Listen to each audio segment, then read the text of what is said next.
Bonsoir Émilie Frech. Bonsoir.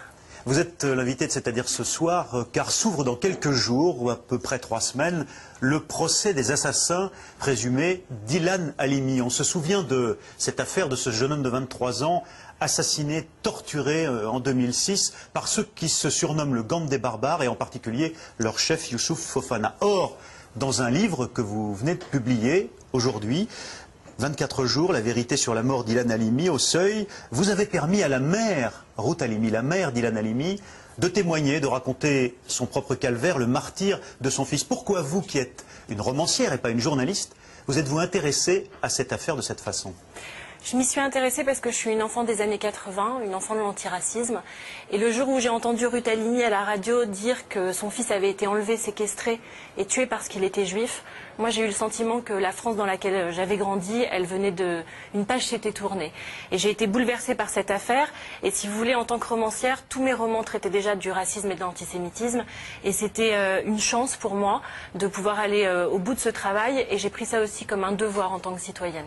Parce que vous au départ, vous militez SOS Racisme quelques années auparavant. Et là, il y a un choc quand vous entendez l'affaire elle-même, parce que vous n'êtes pas directement, vous ne couvrez pas l'affaire Ilan Halimi. Pas du tout. Moi, je suis vraiment citoyenne dans cette affaire, et une citoyenne qui regarde le monde, une romancière qui regarde le monde autour d'elle. Et si vous voulez, ce qui m'a terriblement bouleversée dans cette affaire, c'est que le Gang des barbares, si vous prenez ces enfants-là, c'est le double inversé de la génération SOS. Vous prenez ces enfants-là, 20 ans plus tôt, ils posaient pour une publicité pour SOS Racisme. Aujourd'hui, ça fait des années qu'on nous parle de la montée du communautarisme, et elle a éclaté dans sa façon la plus tragique avec la mort d'Ilan Halimi. Oui, parce que c'est noir, blanc, beurre contre un jeune juif qui pourrait être des leurs. Ils ont tous le même âge. Il y avait une espèce d'union sacrée d'une minorité contre le Front National qui était notre ennemi à tous. Et là, ces gamins-là qui font la richesse de la France, qui font la richesse de la France, qui font la richesse de la France, qui sont issus de toutes les nationalités, de toutes les couleurs, s'en prennent à un juif. Ruth Halimi, dans le livre, dit, parce qu'elle a exhumé le corps de son fils et elle l'a transporté à Jérusalem pour qu'il soit enterré là-bas. Je l'ai sorti d'ici parce qu'un jour vous serez libre. Elle parle aux assassins présumés et que vous auriez pu venir cracher sur sa tombe. Elle a peur encore des propres assassins de son fils? C'est pas qu'elle a peur, mais ce qui est arrivé à son fils, c'est abominable.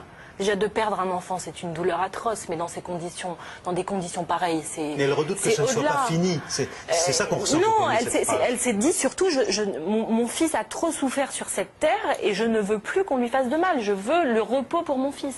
Et elle a estimé qu'il ne pourrait pas trouver de repos, surtout au cimetière de Bagneux, qui était juste en face de cette cité où il avait été torturé pendant 24 jours. Vous espérez qu'on lise ce livre dans les écoles? Ah oui, beaucoup.